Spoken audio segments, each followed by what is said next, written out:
Okay, guys, we're in New York and we need ideas for intros. Who's got them? What about, since we're in New York, a pigeon with a hot dog? No, it's a silly idea. No. I hear Elon Musk is in town. Nah, it's not making sense. What if we recreate the shot from the Woody Allen movie Manhattan, where he and Diane Keaton are sitting at the Queensboro Bridge? Yes. No, it doesn't make any... I got it. Spider-Man. The buildings, the bridges. New York City. The web. The whole... Spider-Man.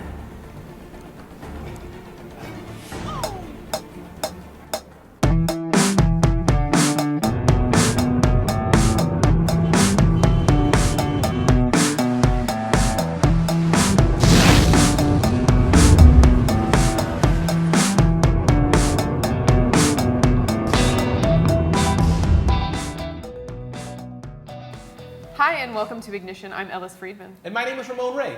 Ignition is a weekly show where we answer one question to help your small business grow. So Ellis, what is our question of the week? Our question of the week is from Morgan. I've been running my landscaping company for 3 years, and I've been able to bring on 3 other people. 2 of them focus on sales, and they're not quite where I want them to be, but I know they're capable and we work well as a team. The problem is I'm not a great salesperson, so I don't know where to begin in helping them. What things should I focus on, and how can we make it seem fun, since sales gets such a bad rap? Wow. Why do we get all the hard questions? I think it's because everyone loves us. Well, they must love us a lot.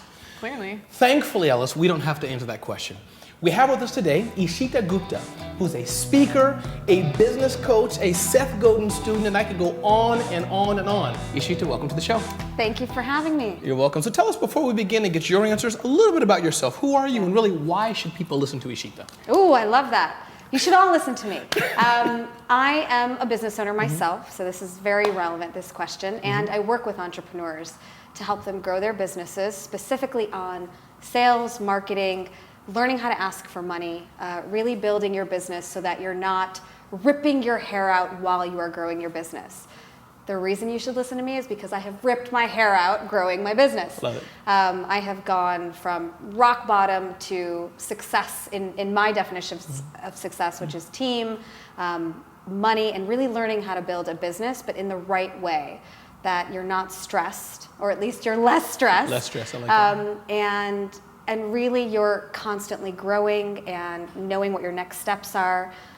So essentially I've been there. I've been to ground zero and back in business. Awesome. Yeah. So let's help our Great. small business owner. Yeah, where would you start Yeah. with Morgan's question?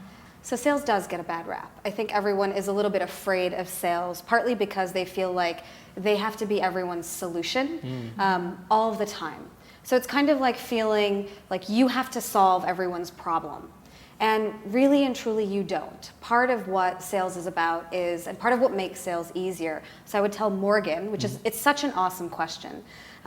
Every single business owner goes through it. It's learning your unique story helps you actually sell. So part of knowing who you are in business, ironically enough, that's a very hard question. It's, who am I in business? But knowing your unique story, knowing why you started. I started in business because I wanted to fulfill some potential that I had inside, but also I wanted to be my own boss. I wanted to make my own hours, and I sucked at it when I first started. Like, it was incredibly hard.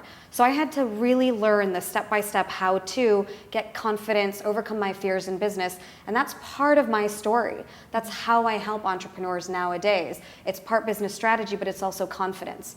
Not knowing my own part of that, my own story, would make it so much harder for me to properly sell. So instead of trying to teach his employees something, he may have to share with them what it is, why he started, his why. Is that You hit the nail on the head. So Morgan, why did you start your business? What was your own why? What was your purpose behind it? What was your passion behind it?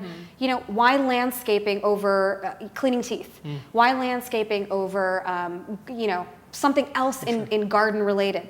Figure out that why, communicate that to your team, communicate that to your salespeople. I think salesmen above and beyond, you don't need to have this charisma, you don't need to, really be a shootery type of person. What you really need to do is know your story, communicate that. Again, you don't have to be everyone's solution. You just have to know that the person in front of you has a problem. And if That's a huge if. You have the solution. Don't be afraid to go out and sell, to go out and tell the right story. What about the fear, though, of not making a sale?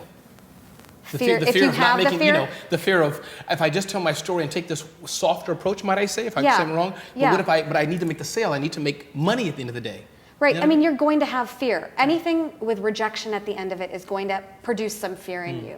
To me, you have to know, that's why part of knowing your own story helps, is if you do have to make money at the end of the day, of course, part of telling your story is qualifying leads and getting people from cold to warm.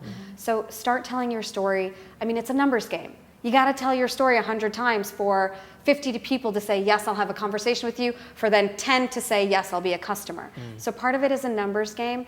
Dealing with the fear is you talk to 100 people, you're going to be able to deal with the fear better and know that it's not a personal thing. You talk to 5 people, you're going to have the fear of God in you every single time you try to sell. So tell your story, but also it is a numbers game. Make sure you're going out there and talking to a lot of people, telling your story over and over again. So, Yeah. so if Morgan finds his own unique story, does that story then become the story for his salespeople? That is a great question. That is a great question. You know, I think in part it does. You have to start somewhere, right? They may have been hired because they're super passionate about landscaping, or they may have been hired to be on a team, right, and be a salesperson. We're all different people. We have universal needs. Trust me, Ellis and I are quite different people. We are the No. Quite same. different.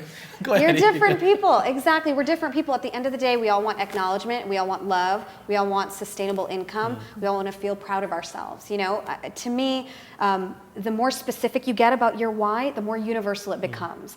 I started my business because I wanted to have freedom of my time, have a fabulous life, be able to travel when I wanted to, and feel proud of myself at the end of the day. I'm sure that is exactly what you guys want, maybe in different words, right? So part of it is their salespeople, their team making it their own and anchoring Morgan's why into their why. Why are they even on the team in the first place? Right. Why are they selling in the first place? Great question, and I think it has to start from this first story, but then they have to make it their own. Oh, that makes sense. Yeah. Powerful. Yeah. That's good. All right, Ishita, thank Perfect. you so much for being here. That was great. You're welcome. Thank you very much. Love it. Go Morgan. Oh, yes. Go Morgan. Go Morgan. Go Morgan. And tell the story. That's right. Thank you for watching Ignition. My name is Ramon Ray. And if you have a question that you would like to ask on Ignition, you can email your question. Where should they do that, Ellis? They should do that, Ramon, at blog@infusionsoft.com. Thanks for watching. Thanks for joining us, and see you next time. Take care.